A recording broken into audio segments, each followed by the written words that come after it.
si Kong Dante Marcoleta, eh meron na pong mga gumagapang.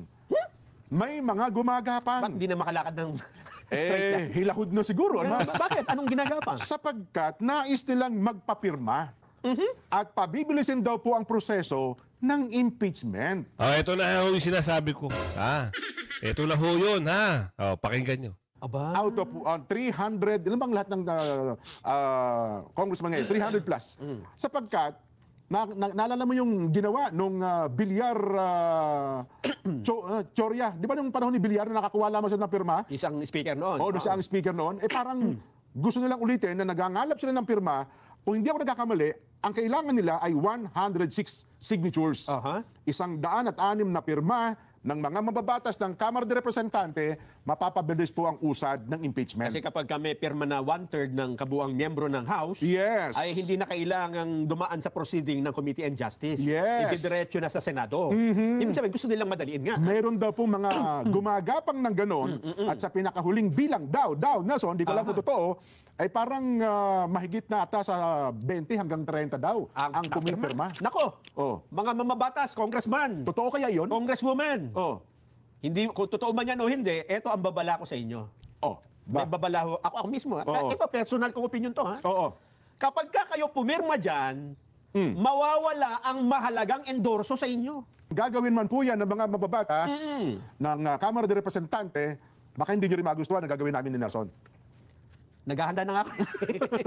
Yun lang naman. Yun naman ang ating sinasabi sa bagay na yan. At baka hindi nyo rin magustuhan ang gagawin ng Pangulo. One last, nagpahayag yung INC ma'am na magsiset sila ng rally to support yung initial na statement ni Pangulong Bongbong Marcos na hindi dapat na i-pursue ang impeachment against po sa inyo ma'am. Anong sasabi niyo sa pahayag ng INC ma'am? Yes, oo. Naiintindihan ko yon na gusto ng INC ng kapayapaan sa ating bansa dahil alam nila kapag mayroong kapayapaan, susunod din yung kaunlaran ng ating bansa. Kaya naiintindihan ko yung pagsuporta nila sa opisina ng ating Pangulo, sa opisina ng Office of the Vice President. Ito ang kinakatakot na mangyari ng Malacanang ng Kongreso nila BBM, Liza at Martin Romualdez. Ang pagtitipon na ito ng Iglesia ni Cristo. Kamakailan kasi ay nag-anunsyo ang Iglesia ni Cristo na magsasagawa sila ng rally. Yes, malaking rally. Yes. Magandang morning sa inyo mga kasama. Nandito na naman si Kuya Goods nagbabalik. At syempre kung hindi ka pa nakasubscribe sa ating channel, pasubscribe na lang po at hit yung bell para updated kayo sa ating mga video. Yan. Medyo masakit ang ating lalamunan ha. Hoy! Eto na. Grabe ha. Mukhang nagkakaroon na raw ng ang tawag dito.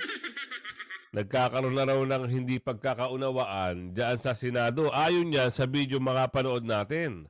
Oo. At meron pang sinabi rito, yung mga member ng religious group pa na 1.5 million, baka mag-rally di umano. Hay. Ito yung kinakatakutan natin mga kasama. Hindi naman sa kinakatakutan. Ito yung, meron ba kayong parang may nag-comment sa akin. Meron silang mga napanood na propesiya. Naalala niyo yung in-upload ko nung nakaraang araw? Di ba nagkakatotoo na? Meron po lumalabas din na bagong mga propesiya na napanood nila matagal na rin. Which is, nagkakatotoo rin. Di ba? Yan ang sinasabi natin. Sabay nagkakaroon pa ng issue rito. Sabay meron pang pahayag. Abangan nyo yung pahayag doon sa dulo ng ating video. Ibang klase ho yun Yung pahayag na yun. Nakakagimbal. Kung sakasakali na hindi talaga makuha sa santong salitaan, abangan nyo kung ano yung sasabihin doon. Pero bago tayo magsimula, syempre isang like, isang share, all good sa po tayo dyan. I-like nyo yung video ha. At meron dyan join button kung gusto nyo kayong unang-una makapanood ng ating ina-upload, mag-join kayo dyan. Ay, malapit na ho ang Pasko, ha? Merry Christmas sa inyo lahat. Ito na, pasok mo, Chikadora. Ay, si Chikadora ba to? Mukhang si Robin ata to eh. Oh, Robin, kwento mo sa amin kung ano-ano yung mga nalalaman mo. Oo. Para yung ating mga kababayan na talagang nakasuporta at laging nag-aabang ng mga balita na makatotohanan na at walang hokus-pokus, malaman nila. O Robin, pasok. Ito ang kinakatakot na mangyari ng Malacanang ng Kongreso nila BBM, Liza at Martin Romualdez. Ang pagtitipon na ito ng Iglesia ni Cristo. Kamakailan kasi ay nag-anunsyo ang Iglesia ni Cristo na magsasagawa sila ng rally. Yes, malaking rally para kontrahin ang impeachment kay Vice President Sara. Pero bibigyan ko kayo ng trivia. Isa lamang ito sa naging pagtitipon ng Iglesia ni Cristo na kung tawagin ay isang charity walk. Yeah. It's official. Iglesia ni Cristo breaks 3 Guinness World Records. So ito, way back 2018, naka-record po yan sa Google. Nakatala po yan. Yan po ay charity walk. So meaning to say, kung halimbawa po magkaroon uli ng charity walk, kung ano po yung nakikita nyo dito sa litratong ito, ganyan din po ang makikita nyo. Just in case magkaroon ng peaceful rally. Di ba? O, tuloy natin, Robin. The charity walk held by the Iglesia ni Cristo last Sunday where over 1.5 million members participated has officially set 3 new Guinness World Records. Adam Brown, official adjudicator and representative of Guinness World Records, announced that the event, dubbed Worldwide Yeah, may ads lang po. Walk to Fight Poverty, has broken the records for largest human sentence, largest charity walk at a single venue, and largest human mosaic. Noong 2018 pa ito. Oo. Imagine kung mangyayari ito ngayong administrasyon. I can't imagine na sasalubungin at dudumugin ng Malacanang ng 1.5 million people. Pwedeng mangyari, no? Ma-interrupt ko lang si Robin. Pwedeng mangyari yung sinasabi ni Robin. Alam niyo bakit? Yun lang po ay charity walk na nangyari noon. So ito naman, kung sakasakali lang naman talaga, yung makukulit na magsusulong at hindi sumusunod sa Pangulo, kung sino nakaupo ngayon, kasi Pangulo na nag-utos Tapos itong mga ito, sige pa rin. Ibig sabihin, mga ito ay nagre-rebelde. Sipin nyo di ba? Ika nga. Bakit ka susuway sa utos ng nakatataas? Imagine. Inutos na Ibig sabihin may pahayag na para doon. Pero itong mga to, sinusuway. Bakit nagkaroon pa ng 2 complaint? Pinail. Sino yung una? May pangalawa. Yung pangatlo, nasaan? Di ba?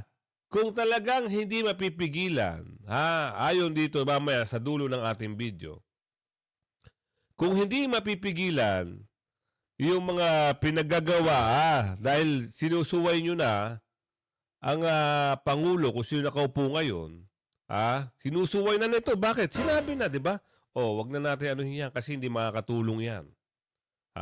Ayaw natin magkaroon ng problema kasi maraming trabaho ang gagawin ng gobyerno. Pero itong mga ito, ano bang tawag sa kanila kung sakasakali? Imagine nyo Di ba, ano yun? Pag parang lumalaban sila, di umano. Iyon ang nakikitaan ng ating mga kababayan na nagko-comment dito. Tuloy natin. Wala pa lang sa Iglesia ni Cristo. Kaya nga takot na takot ang mga bangag sa Malacanang. Kaya't huwag niyong hinahamon ang Iglesia ni Cristo. Dahil kapag ang Iglesia ni Cristo nagsalita, may isang salita yan at tinutotoo nila ang kanilang salita. At higit Totoo naman. Pag nagpahayag po sila at talagang hindi kayo naniwala, kayo ang bahala. Sabi doon sa dulo ng ating video, At hindi lang ho yan. Hindi lang isang religious group yan. Meron pang isang nasa Davao. Oo, marami yan. Hindi lang 1,000.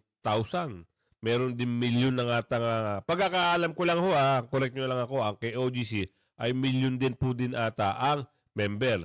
Ang INC, ganun din po. Kung nagsama-sama at sama pa may mga kamusliman, OFW sa ibang lugar, migrante, mga kababayan natin na solid suporta, Davao, Mindanao, Cebu, Bisaya, lahat na. Paano yan kung nagsama-sama? Ayon nga doon sa propesiya, meron nga nagsasabi, may nagko-comment, Kuya Goods, napanood ko po talagang hindi malabo. Ayon lang sa comment hindi malabo na pwedeng mangyari. O yung mga ganung bagay. Napupunta nga sa Malacanang para mag-peaceful rally. Yun lang ang ating na pagkakaintindi rito. Tuloy pa natin. Gusto ko sa inyo ito kasi mayroong magandang usapin dito sa Senado. Ano ba yung mga planong-plano raw? Ha? Gusto niya ito muna. Total naman napahayag nyo na yung mga napahayag na sa unang video. Meron akong sorry Meron tayong bumabara-bara. Ito. Alamin natin kung ano yung mga pag-uusap dito at bakit nasabing merong data sa Senado. Ano yan meron dyan, kuya? Pwede mo bang paki-explain sa aming mga kababayan at sa taong bayan na laging nanunood sa YouTube channel ni Kuya Goods? Pasok. May umuugong na namang kudeta sa Senado at tatansigin daw si Senate President Chis Escudero at ipapalit si Senadora Cynthia Villar. Nasa frontline na balitang yan si Mayan Los Baños. Tinawag lang na chismis ni Senator G.V. Ejercito ang umuugong na namang pagpapalit ng liderato sa Senado. Ayon kay Ejercito, marami pang trabahong nakabinbin sa Senado na dapat unahin, lalo't mahigit 1 linggo na lang ay mag-Christmas break na ang Kongreso.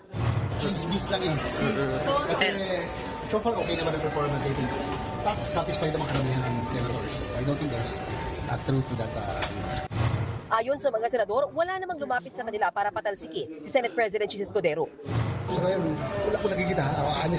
Honestly, hindi ko binubula kayo. I think it's done from my right up. Sa right up yung nabasa ko.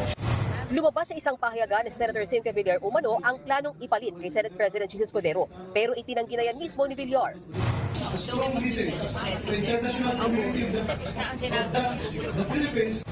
Dagdag naman ni Senator Bato, bagamat walang nangungumbinsi sa kanya na patalsikin si Escudero, susuportahan daw niya kung si Villar ang papalit na Senate President. Si Villar, kasama ako. Kasi close kami, di ba? So, very close kami. Ayon pa sa ilang senador, malaking bagay na manatiling Senate President si Escudero, lalo't may nakaambang impeachment case laban kay VP Sara Duterte na maaring umakyat sa Senado. Let's move discussion. Kung sakasakali mo mag-impeachment dito sa ating abogado ng President. Tingin din ni Senador Alan Peter Cayetano, espekulasyon lang umano'y kudeta sa Senado. It's part of the political maneuvering but also part of the political bickering. To our knowledge. Si Escudero naman, tinawanan lang ang issue at ayaw nang magkomento. Mananatili lang itong chismis hanggat hindi ito nangyayari. Magpapatuloy lang daw siya sa pagkatrabaho. Noong nakaraang Setyembre, umugong ding patatalsikin si Escudero. Si Senator Jinggoy Estrada naman ang naging usap-usapan noong ipapalit sa kanya. Pero wala namang nangyaring kudeta.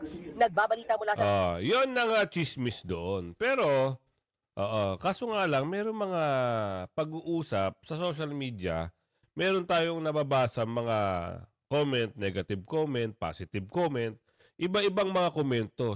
Samot-saring komento ika nga. So, kayo mga kasama, ano ang komento nyo para dito? Pabor ba kayo kung sakasakali napalitan siya o kung sino man ay papalit, papabor ba kayo? Ano ang mga komento nyo? Sabihin nyo rito kung ano yung mga pwede nyong i-comment. Yan, malawak ang comment section. Pwede kayo maghayag kung ano yung mga saloobin nyo dyan. At dito tayo, mas magandang pag-uusap to. Naku po, ibang klase. Buti na lang talaga matatag at matapang ang ating BP Sara. Ngayon, yung mga pangamba, yung mga pangamba ng ating kababayan, sasagutin na dito.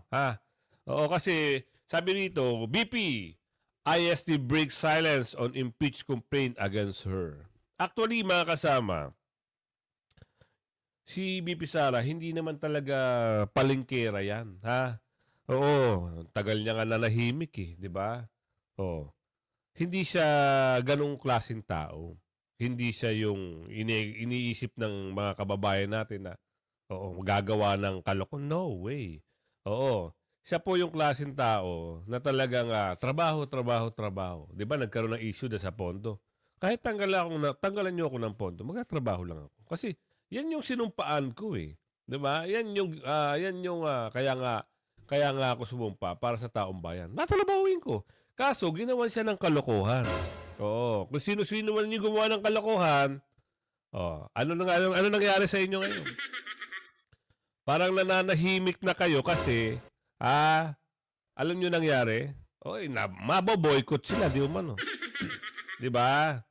Nagpahayag. Mamaya, kung maririnig nyo dito sasabi sa dulo ng ating video, baka magulat kayo. Kung hindi kayo titigil, boboycott namin kayo. Yung mga pipirma, baka mawala ng boto, di umano.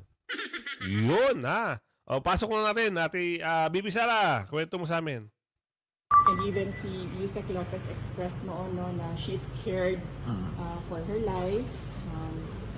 So, it will be a relief for the employees of the Office of the Vice President. And, well, so far, dahan-dahan naman na bumabalik yung mga tao sa trabaho, except for Yusek Lopez, kasi meron siyang parang 3 weeks na sinabi ng doktor na kailangan niya, meron ata siyang PTSD, post-traumatic stress na disorder.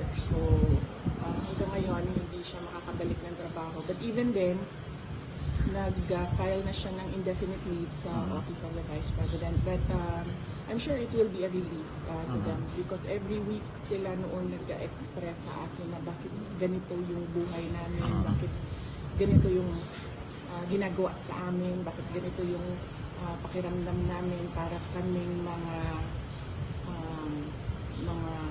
fugitives, para kaming mga convicts. So ngayon, meron silang somewhat peace of mind. Ma'am, si Ma'am Gina Acosta, kamusta na po? Makakabalik na po ba siya sa trabaho? Si Ma'am Gina Acosta, nakatira siya sa kanyang kaibigan. Ayaw niyang umuwi sa kanyang inuupahan na condominium unit kasi meron din siya parang takot na baka bigla siyang hablutin o hilain sa gabi, mga ganun na mga fears. But nakita na kami sa office and then sabi niya kung pwede daw na dahan-dahan siyang bumalik kasi gusto niya daw makita ng mga kasamahan niya sa Office of the Vice President na okay lang siya. Okay. Ma'am, may 2 impeachment cases na ipinasa sa Congress, ma'am, against you po. What's your comment, ma'am? Yes. Well, I welcome that finally na-file na yung impeachment case na sinasabi nilang i-file nila since last year pa. So, okay din yung impeachment case dahil ako lang yung ang tinitira doon. Ako lang ang iniimbestigahan nun.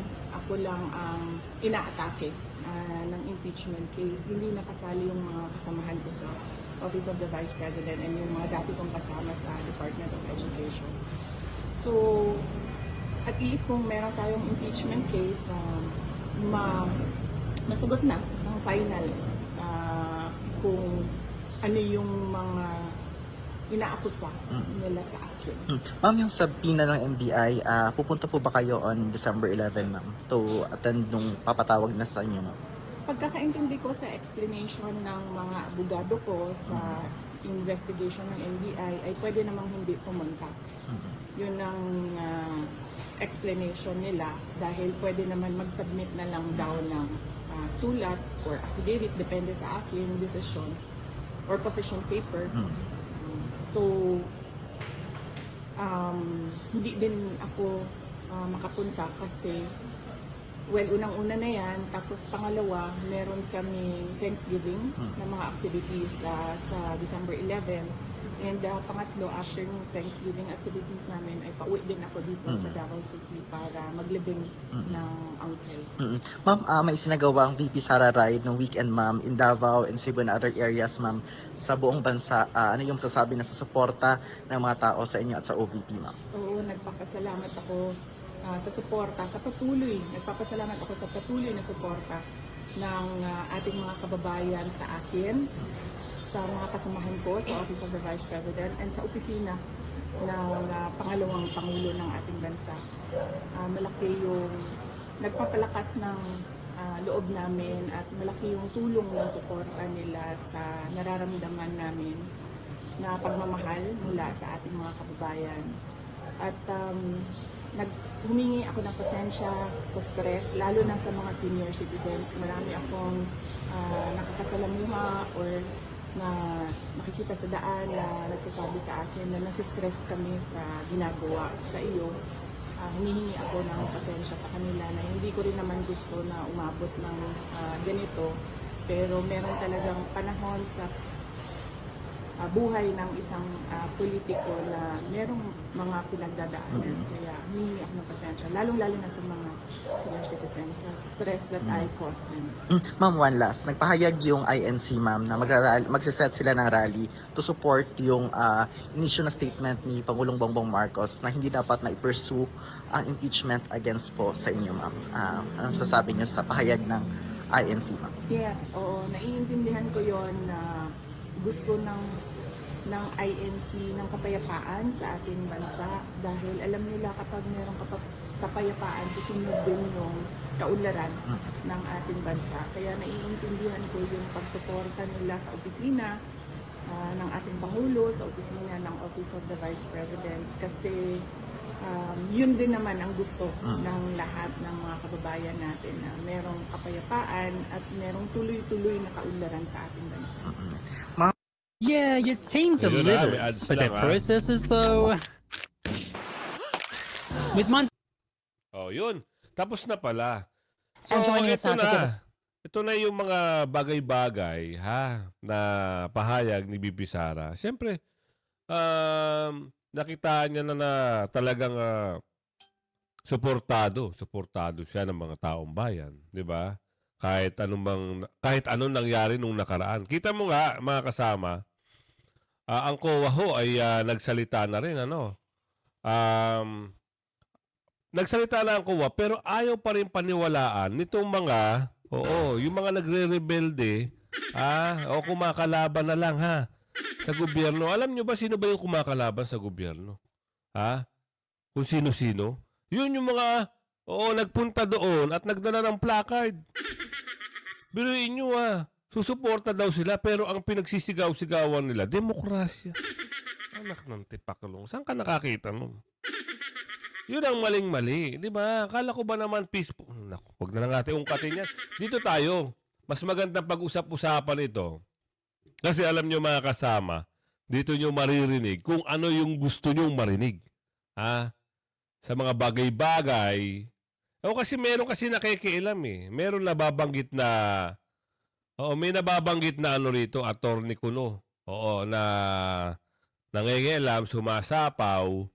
Ay, ito na, simulan na natin. Kaya kayo nang bahalang umintindi at mag-analyze para sabay-sabay tayong, maging, matalino, mapagmatsyag, at siyempre alerto sa mga bagay-bagay na pwedeng mangyari, sa bansang Pilipinas.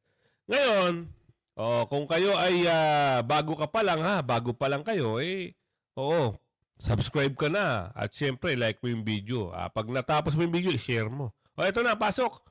Kuya Nelson. Yung atensyon, marami tayong problema. Ito muna unahin. Yan. Doon ba sa pahayag ng Pangulo na yon ay magagalit ang Vice President dyan? Ay, tsak hindi. Hindi, di ba? Oo naman. Okay lang sa kanya yun, di ba? Oo naman. Ang Pangulo, magagalit ba siya doon sa kanyang sariling pahayag?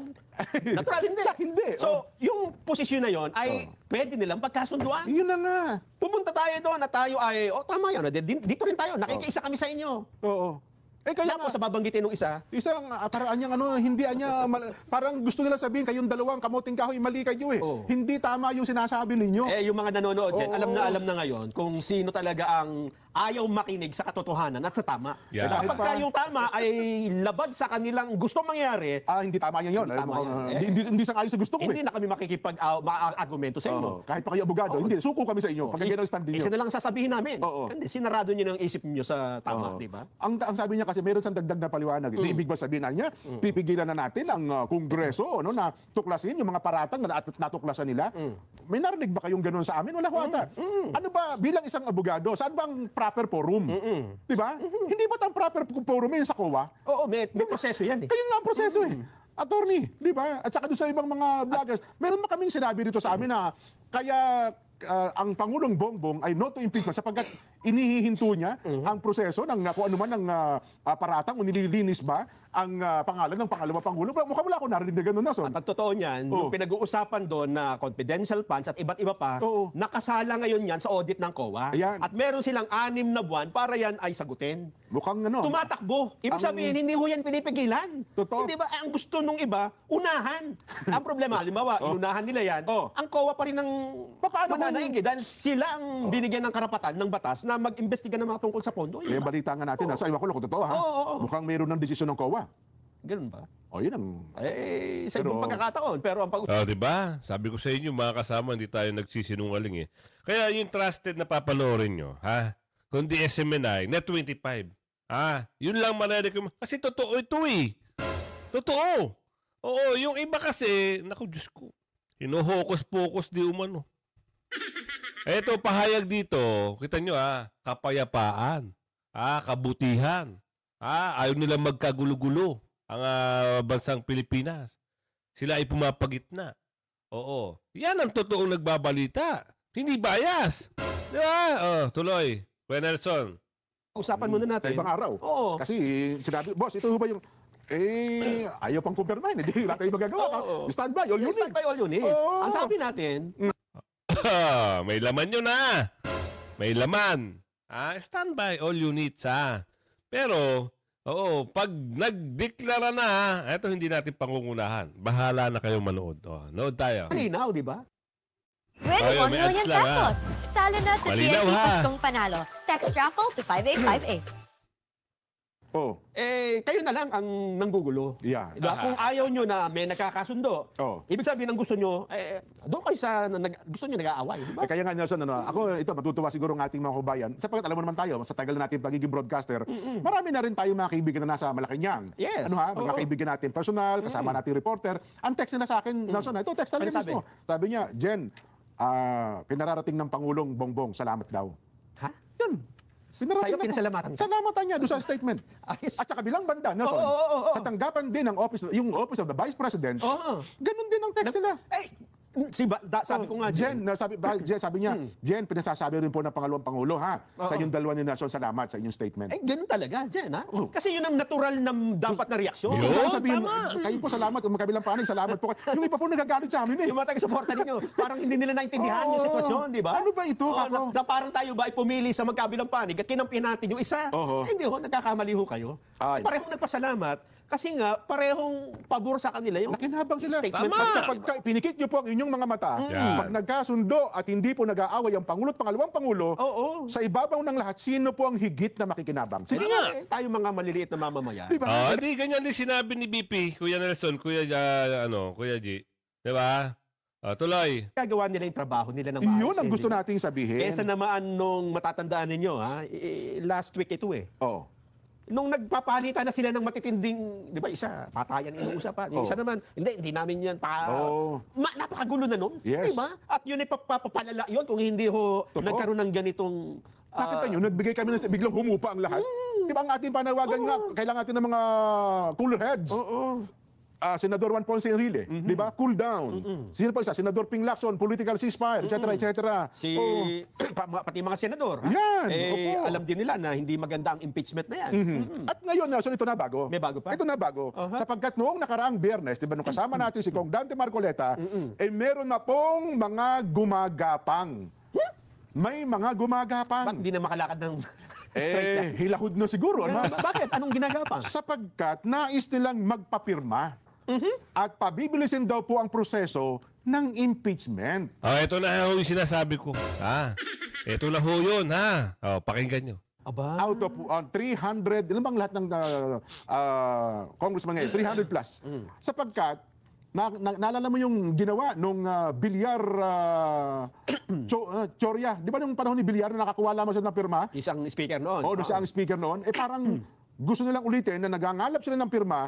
Kung hindi ako nagkakamali, ang kailangan nila ay 106 signatures. Isang 106 na pirma ng mga mababatas ng Kamara de Representante, mapapabilis po ang usad ng impeachment. Kasi kapag kami pirma na 1/3 ng kabuang miyembro ng House, yes, ay hindi na kailangang dumaan sa proceeding ng Committee on Justice. Yes. Ididiretso na sa Senado. Ibig sabihin, gusto nilang madaliin nga. Meron daw po mga gumagapang ng ganon at sa pinakahuling bilang daw, Nelson, hindi ko lang kung totoo, ay parang mahigit na ata sa 20 hanggang 30 daw ang pumipirma. Nako, mga mamabatas, congressman. Totoo kaya yon? Congresswoman. Hindi, kung totoo man yan o hindi, eto ang babala ko sa inyo. May babala ho. Ako mismo. Ito, personal kong opinion to. Kapag kayo pumirma dyan, mawawala ang mahalagang endorso sa inyo. Teka. Endorso nino yan? Ng Pangulong Bongbong Marcos. Ayun naman talaga. Siyempre, kasi kung ako Pangulo Nelson, sinusuway mo yung utos ko eh. Lantarang. Ang gusto ng Pangulo, wag yan ang unahin ninyo. Bakit ka pipirma dyan? Yun. Tapos pupunta ka rito sa palasyo ng Malacanang at sasabihin mong, mahal na Pangulo, endorso mo na. Endorso niyo po ako sa tulungan mo probinsya. na yung kandidatura ko. Kasi ikaw ay presidente ng bansa, kapag ka itinaas mo ang kamay ko, o kaya sinabihan mo yung mga tao dun sa lugar, malamang ako ang iboto kasi ikaw ang presidente. Pati sa funding, makinarya, tak yun. Tapos hihingi-hingi ka ng tulong? Ang gusto mo anya, parang sabihin na gusto mo anya, one way eh. Gusto mo, ikaw lang ang supportahan ko eh. Pinapagpapauna ko na. Huwag kang hihingi ng tulong sa presidente ng Pilipinas kay Pangulong Bongbong kapag ayaw mo naman, hindi ka kaisa nung kanyang gusto mangyari. Kontra ka sa kanyang opinion. Di ba? Yun ang babala ko sa inyo. Kasi kung gagawin po yan, halimbawa, nalaman ng Pangulo, sino-sino ba yung mga pumirma na yan? May listahan. Kasi alam namang may signature, walang pangalan. Alam naman sabihin mo, pangalan mo. Sino pumirma nito? Si Mary Grace Piatos. Si Benjamin. Kokoy Benjamin po pumirma. Hindi katanggapin yan. Halimbawa, hindi valid yan. Halimbawa, ikaw si Congressman Jenso Barjaga. Opo. Pumunta ka dun sa palasyo dyan. Opo. Nakipag-appointment ka eh. Sinalubong ka. Sabi ko, halimbawa, ako yung Pangulo. Mahal na Pangulo. Napunta ka rito. Ano bang sadya mo? Mahal na Pangulo, neck to neck po ang laban namin doon sa probinsya. Higpit po ng kalaban. Ang galing po. Malaki dumang leg ng kalaban mo doon? Oo. Mukhang mauna po. Marami po. Diretsa mo na marami kong gagawin. Kailangan ko po ng endorso ninyo para sa aming mga gusto mo, marami kong mga supporter doon. Gusto mo yung mga supporter ko, ikaw iboto? Yes po, naman. Kailangan, napakahalaga po nun. Makapangyarihan po yung endorso ninyo, mahal na Pangulo. Narinig mo ba yung sabi ko sa'yo na huwag nyo nang unahin muna yan dahil marami pang problema ang bansa? Kapag kaya itinuloy ninyo, nagsayang lang kayo ng oras. Naniniwala ka ba doon? Opo, pero pumirma po ako, Pangulo, doon sa ano eh. Tapos humihingi ka ngayon ng tulong sa akin? Nako. Ng suporta ko? Ganun ho talaga. Samantalang yung sinabi ko, hindi mo kayang suportahan? Ganun ho talaga, mahal na Pangulo, medyo makapal po ang face ko eh. Di ba? Baka dyan, buti nga, hinarap ka pa eh. Yun na nga. Baka kapag ka nakita yan ng security guard, doon lang sa palasyo, ano yung pangalan mo? Ay, banho kayo dito. Nako. Bakit? Sinusuwan nyo yung gusto ng presidente. Di ba? Talaga naman. Sinabi na ng Pangulo na no to impeachment. Tapos ikaw pala pumirma. Isa ka pala doon sa 106 na pumirma na para mapabilis ang proseso ng impeachment. Tapos hihingi ka ng tulong. Ano ba naman yan? Huwag kang umasa. Di ba? Sinabi ko na sa inyo, unahin natin ang kapakanan ng bansa at ang kapakanan ng ating mamamayan. Unahin natin ang kapayapaan ng bansa at kapakanan ng ating mamamayan. Anong inuna mo? Sariling interes mo eh. Para ho, halimbawa, baka si Congressman nakaamba ng pumirma eh. Bago ka pumirma, pakinggang mo muli. Limi-limiin mo. Yan. Ano ba yung sinasabi sa'yo ng presidente? Pakinggan huli-uli natin ang Pangulong Bongbong Marcos. Ulit. When it comes to filling a job, there's a stack of documents involved. Whether it's adding business details. Well, it was actually private communication, but nalik na, yes. Because that's really my opinion. This is not important. This does not make any difference to even one single Filipino life. So why waste time on it? What will happen to if somebody files an impeachment? It will tie down the House, it will tie down the Senate, it will just take up all the time, and for what? For nothing. For nothing. None of this will help improve a single Filipino life. As far as I'm concerned, it's a storm in a teacup. Malinaw. Kaya kung sino man po ang pipirma, diyan ho, itong ginagapang na signature campaign, para sa impeachment, Kong, mag-isip-isip po kayo. Mag-isip-isip po kayo. Pag-isipan nyo pong mabuti ang inyong magiging pasya. Ang alam ko naman, napakahalaga ng suportado ka ng presidente niya. Ay, totoo naman. Kung sabihin na natin, anuhin pa ba natin makabayan nila? Huwag natin pag-usapan pa yun. Pero ikaw, bilang isang district representative o kaya ay party list representative, Nelson, lalo na. At kailangan mo ng endorsement, makapangyarihang endorsement ng Pangulong Bongbong yan ng Pangulo ng ating bansa. Ang gusto mo, ikaw lang ang suportahan. Pero yung sinabi ng Pangulo, hindi mo susuportahan. Ang gusto mo, ikaw mag-endorse ng impeachment. At ang gusto mo naman, ang presidente, ikaw ang i-endorse. Parang yung ayaw niya, ginawa mo. Tapos yung gusto mo, ay ikaw lang dapat ang masunod. Diba? Kaya tandaan niyo po, ang sino mang lumagda dyan sa impeachment na yan, ay nangangahulugan po, lumalaban ka, Congressman, sa opinion ng Pangulo. At kung nakikinig ang Malacanang, nare-record tayo ngayon. Mahal na Pangulo, papayagan niyo po ba ito? Na mga mababatas na ito na kumalaban sa inyong opinion at pagkatapos ay hihingi po ng inyong endorsement. May tawag dyan Kapag ikaw yung leader, ikaw yung pinuno, ikaw yung nangangasiwa sa bansa, tapos meron kang tagasunod. Mga ayudante mo yan. Mabatas. Meron kang inutos. Ito ang utos ko. Yan. Ito ang gusto mangyari. Ang utos ng hari ay hari. Ang sabi nung isa, hindi mas gusto ko to Ako masusunod. Ang tawag dyan, rebelde. Nagre-rebelde kayo dun sa... Di ba? Totoo. Yung bang... Sa person in authority, di ba? Matutuwa ba yun, Jen? Rebelde, pupunta sa'yo. Tulungan mo naman ako. Ha? Kung ako maikli pasensya ko, Nelson, sisipain ko yun. Kung ako sabi ko nga sa'yo sa mga ganyan, yung mga taong nagre-rebelde, maikli pasensya ko dyan. Totoo yan. Ngayon, sa pangyayaring yan, mga kababayan, sana napag-iisip-isipan na ng mga mababatas. Meron silang, ito ngayon, Nelson, naisip pala ng dalawang kamuting kahoy ito. Ngayon, meron silang second option para hindi malaman kung sino-sino ang lalagda. Paano yun? Aba, na ma-endorse nila impeachment? Ma-endorse nila ang impeachment. Na makapagtatugo sila? Hindi na dadaan sa House Justice Committee. Hindi na pirmahan. Ang gaya nung ginawa po ng Senador Manny Villar noon, viva voce voting. Paano yun? Aba, disisigaw sila, nay, palakasan ng boses. Di ba? Ganun ba? Hindi mo ngayon matutukoy. Aba, sino yung sumigaw ng palakasan ng boses pagka nangyari yan, Jen, kung ako presidente, hindi man ako presidente, pati speaker papalitan. Ay, nako. Di ba? Kasi yun ang pwede, di ba? Ako, binabantayan pala ng dalawang kamuting kahoy. Kung sino-sino yung mga lalagda, isusumbong kami sa Pangulo. Di ba? At saka niya, malalaman din ng Pangulo kung sino-sino yung pipirma doon. Pagka, nagsigawan doon, wala bang camera yan? Sumisigaw. Makikita ka pa rin doon. Sino una sumisigaw? Yan, yung nasa taas. Kapag yan po ang nangyari, ewan ko lamang, again, inuulit-ulit po namin, ang sabi ng Pangulo, unahin natin ang kapayapaan ng bansa at kapakanan ng mamamayan. Kapag ikaw ang leader dyan, tapos may nakita ka na, kahit lang sa maliliit mong utos, pinalulusutan ka, at saka na, actually, hindi nga lusot talagang binabangga ka Nako. Kasi ito, gusto mo mangyari, sumalungat Kalaban talaga. Nagrebelde, pag nakakita ka ng isang senyales na ganun, hindi mo magandang kasama yan. Ayaw naman. Diyan pa lang sa malinaw na malinaw, sinusuwag ka na. Doon pa kaya doon sa mga hindi mo alam? Yun ang sinasabi natin, Nelson. At kung gagawin man po yan ng mga mababatas ng Kamara de Representante, baka hindi nyo rin magustuhan ang gagawin namin ni Nelson. Naghahanda na nga ako. Yun lang naman. Yun naman ang ating sinasabi sa bagay na yan. At baka hindi nyo rin magustuhan ang gagawin ng Pangulo. Ay, lalo. Yan ang sinasabi ko, mga kasama. Di ba? Yan ang sinasabi ko.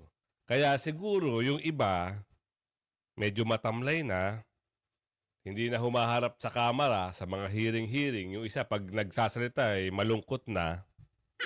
Lalong-lalo na yung kahapon. Hindi mo na makita nakangiti Diba? Pag taong bayan, ang umaksyon, kahit 300 pa kayong kongresista dyan, walang magagawa ho. Taong bayan na Diba? Ito kung hindi ka pa nakasubscribe sa ating channel, pasubscribe na lang po at hit mo na rin yung bell para updated ka sa ating mga video. At syempre, huwag kang papahuli sa mga balita, issue at reaksyon ng bayan.